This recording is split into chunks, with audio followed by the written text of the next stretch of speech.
We're back with Shad now, and boy, there's some beautiful looking thighs there.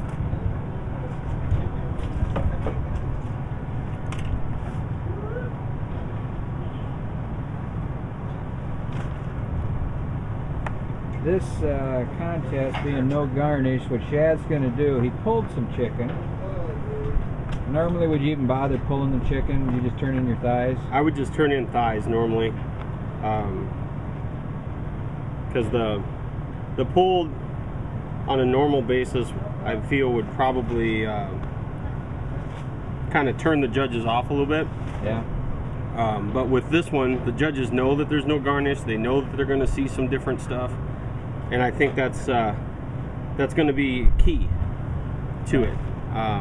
Is just stepping outside the box a little bit. Yeah. And some of these judges are going to be shocked at how stark this meat is, just sitting in the box without any lettuce from what they're used to. Right. So anyway, getting back to the culinary background, you're gonna take your pulled chicken. That'll be your base. Yep. And then you're gonna take these beautiful thighs, which went through the smoker. How many rubs did you have on these thighs? I used a total of 3 different rubs on these. And how many different layering of those rubs did you do? Just, you know, when I do it, I just, you know, three different layers, 3 different rubs, 3 different layers.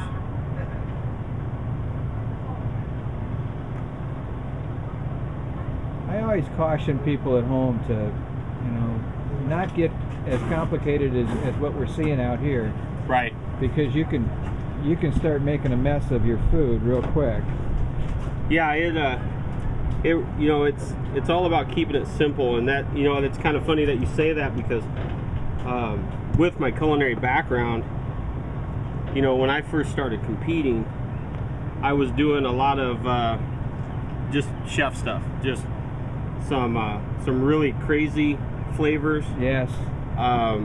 And really way too far outside the box, and it hurt me, and it took a long time for me to come to terms with the fact that, you know, I can cook a lot of things, but barbecue wasn't one of them at the time. Still isn't. As we hear from the peanut gallery. We got a peanut gallery over there that says he still can't cook barbecue. We'll see at the end of the day. I don't know. For 2 guys with their job on the line, I wouldn't be smarting off like that.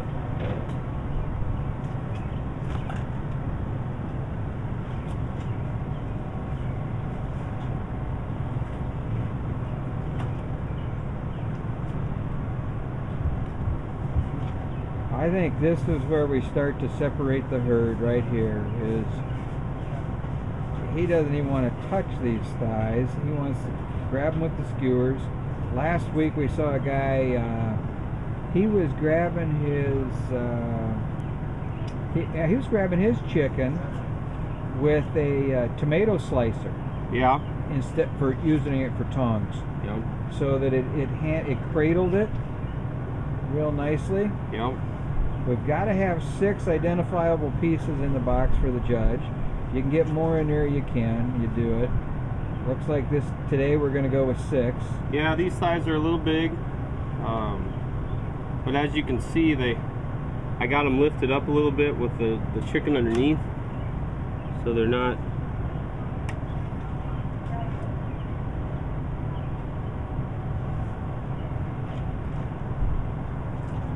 And I imagine you're used to 8s and 9s on your appearance scores?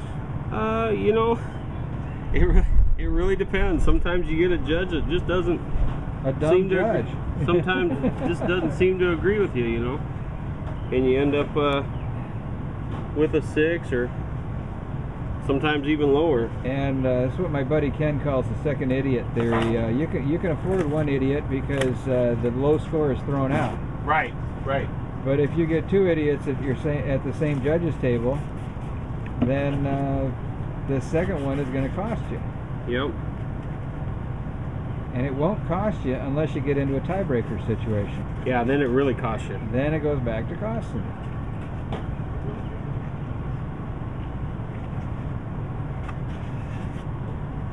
Alright.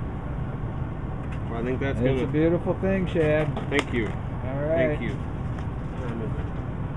Shad's a one-man team, All right. so he's going to box it, he's going to run it, and then he's going to come back and get his ribs going. Alrighty. All right, good luck to you. Thank you. I got to show her.